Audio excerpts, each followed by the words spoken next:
यद्यपि शिवजी ने बहुत बार समझाया, फिर भी सती जी के हृदय में उनका उपदेश नहीं बैठा। तब महादेव जी मन में भगवान की माया का बल जानकर मुस्कुराते हुए बोले, जो तुम्हारे मन में बहुत संदेह है तो तुम जाकर परीक्षा क्यों नहीं लेती।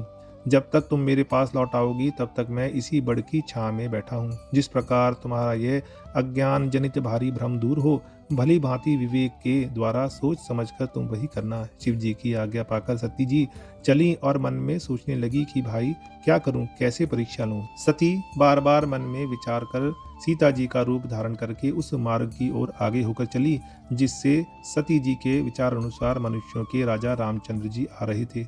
सती जी के बनावटी वेश को देखकर लक्ष्मण जी चकित हो गए और उनके हृदय में बड़ा भ्रम हो गया। वे बहुत गंभीर हो गए, कुछ कह नहीं सके। धीर बुद्धि लक्ष्मण प्रभु रघुनाथ जी के प्रभाव को जानते थे। सब कुछ देखने वाले और सबके हृदय की जानने वाले देवताओं के स्वामी श्री रामचंद्र जी सती के कपट को जान गए। जिनके स्मरण मात्र से अज्ञान का नाश हो जाता है, वही सर्वज्ञ भगवान श्री रामचंद्र जी हैं।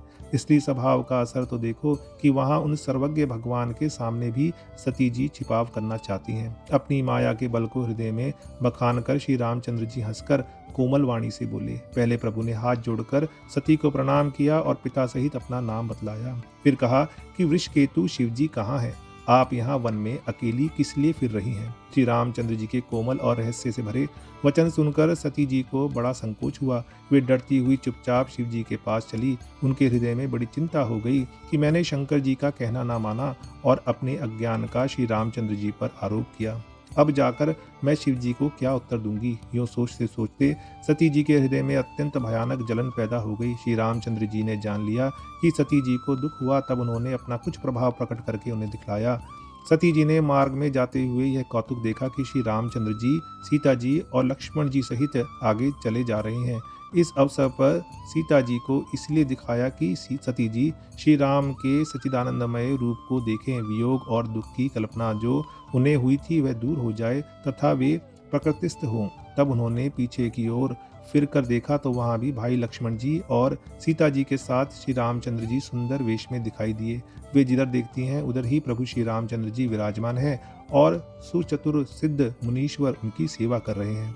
सती जी ने अनेक शिव, ब्रह्मा और विष्णु देखे जो एक से एक बढ़कर असीम प्रभाव वाले थे। उन्होंने देखा कि भांति भांति के वेश धारण किए सभी देवता श्री रामचंद्र जी की चरण वंदना और सेवा कर रहे हैं। उन्होंने अनगिनत अनुपम सती, ब्राह्मणी और लक्ष्मी देखी। जिस जिस रूप में ब्रह्मा आदि देवता थे उसी के अनुकूल रूप में उनकी ये सब शक्तियां भी थी। सती जी ने जहां तहां जितने रघुनाथ जी देखे शक्तियों सहित वहां उतने ही सारे देवताओं को भी देखा।